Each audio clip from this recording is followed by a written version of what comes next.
नमस्कार, मैं हिमांशु और आप देख रहे हैं टारगेट विथ हिमांशु। अगर आप उत्तर प्रदेश में बेसिक शिक्षा विभाग में सहायक अध्यापक बनना चाहते हैं, तो यह वर्ष आपके लिए बहुत महत्वपूर्ण होने वाला है। अगर आप बीटीसी कर चुके हैं या कर रहे हैं या बीएड कर चुके हैं या कर रहे हैं, तो आने वाले समय में आपको उत्तर प्रदेश में बेसिक शिक्षा विभाग में प्राथमिक शिक्षकों की भर्ती जो होने वाली है, उसमें शामिल होने का मौका मिल सकता है।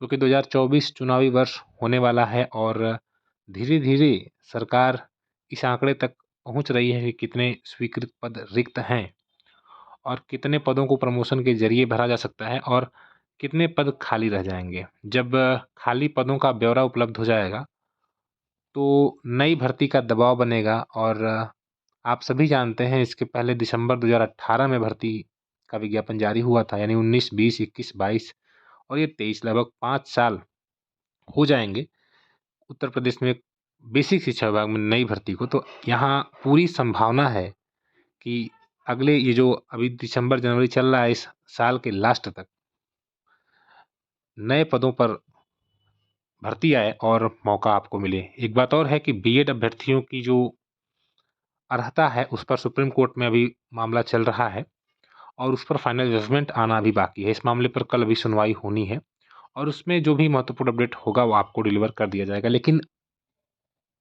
ओवरऑल अगर हम प्राथमिक शिक्षक पर आएँ कि क्या यहाँ आपके सामने जो एक विज्ञापन एक जो पत्र दिखाई दे रहा है बेसिक शिक्षा अधिकारी चंदौली की ओर से प्रेषित किया गया है शिक्षा निदेशक को, इसमें भी कुछ इसी तरह की बातें कही गई हैं कि कितने पद स्वीकृत हैं, अभी रिक्त हैं और इस जिले में ही लगभग 1822 पद रिक्त हैं। जहाँ आप देख पा रहे हैं कि प्रधानाध्यापक प्राथमिक विद्यालय के 398 पद हैं, लेकिन 829 कार्यरत हैं। हाल ही में सरकार ने कंपोजिट कर दिया विद्यालयों को, 1 से 5 और 6, 7, 8 जो एक कैंपस में चल रहे थे अगल-बगल, उनको कंपोजिट कर दिया। तो जो जूनियर का प्रधानाध्यापक है, उसे प्राथमिक भी दे दिया गया। ऐसे में प्राथमिक में जो प्रधानाध्यापक का पद है, वो लगभग खत्म कर दिया गया, जो स्कूल कंपोजिट हो गए उसके बाद से। तो यहाँ पर पदों की संख्या ज़्यादा एक्स्ट्रा है, यानी कार्यरत ज़्यादा शिक्षक है, 436 एक्स्ट्रा यहाँ पर हैं। तो इन्हें ये क्या करेंगे, उच्च प्राथमिक में सहायक अध्यापक के रूप में प्रमोट कर देंगे, ठीक है। प्रधानाध्यापक के पद आप देख रहे हैं उच्च प्राथमिक में खाली हैं 216, है ना। सहायक अध्यापक के पद भी खाली हैं 1549 और प्राथमिक सहायक अध्यापक प्राथमिक की जो मैं बता रहा हूँ सबसे ज़्यादा 1549 पद खाली हैं और सहायक अध्यापक उच्च प्राथमिक विद्यालय के 548। तो प्रमोशन के थ्रू ये सहायक अध्यापकों के पद प्राइमरी में तो भरेंगे नहीं, ये तो अब इनको वैकेंसी ही करना पड़ेगा। ओवरऑल 1822, ये जो 436 सरप्लस हैं प्रधानाध्यापक, ये सहायक अध्यापक बनेंगे जूनियर का, यानी सहायक अध्यापक उच्च प्राथमिक विद्यालय। यहाँ पर 848 पद जो आपको खाली दिखाई दे रहे हैं। ओवरऑल एक जिले में 1822 पद रिक्त हैं। ऐसे उत्तर प्रदेश में 75 जिले हैं। हम सभी जानते हैं 51,250 तो सुप्रीम कोर्ट में सरकार ने स्वयं माना है, लेकिन छात्रों की संख्या बढ़ी है और ये मार्च 2022 तक का आंकड़ा ही बता रहे हैं, मार्च 2023 तक का, ठीक है।